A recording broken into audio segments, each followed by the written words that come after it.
Guys, welcome back to our YouTube channel. എല്ലാവർക്കും എൻ്റെ വീഡിയോയിലേക്ക് ഒരിക്കൽ കൂടി സ്വാഗതം. ഗൈസ്, ഞാനിന്ന് വന്നിരിക്കുന്നത് വേറെ ഒന്നുമായിട്ടല്ല. ഇന്നലെ എനിക്ക് മദ്രസയിൽ ഒരു ബോധവൽക്കരണ ക്ലാസ് ഉണ്ടായിരുന്നു.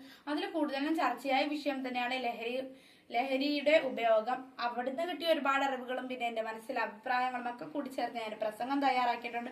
അപ്പൊ ഗൈസ്, നമുക്ക് നേരെ വീഡിയോയിലേക്ക് പോവാം. ഇന്നത്തെ തലമുറയുടെ വളരെ അപകടമായൊരു ദുശീലം തന്നെയാണ് ലഹരികളുടെ ഉപയോഗം. ഇത് ഒന്നോ രണ്ടോ പ്രാവശ്യം ഉപയോഗിക്കുമ്പോൾ തന്നെ ഇതിന് അടിമപ്പെടുക എന്നതാണ് ഇതിന്റെ പ്രത്യേകത. സ്കൂളുകളെയും കോളേജുകളെയും ലക്ഷ്യം വെച്ച് ഒരു ലഹരി മാഫിയ തന്നെ ഇന്ന് പ്രവർത്തിക്കുന്നു. സമൂഹം ഏറ്റവും വലിയ പ്രതിസന്ധിയായി കണ്ടുകൊണ്ടിരിക്കുകയാണ് ലഹരി മാഫിയയെ. ചിലർക്ക് പുസ്തകങ്ങളോടാകാം ലഹരി, ചിലർക്ക് പ്രകൃതിയോടും, മറ്റു ചിലർക്ക് എന്നാൽ മയക്കുമരുന്നുകളോടും.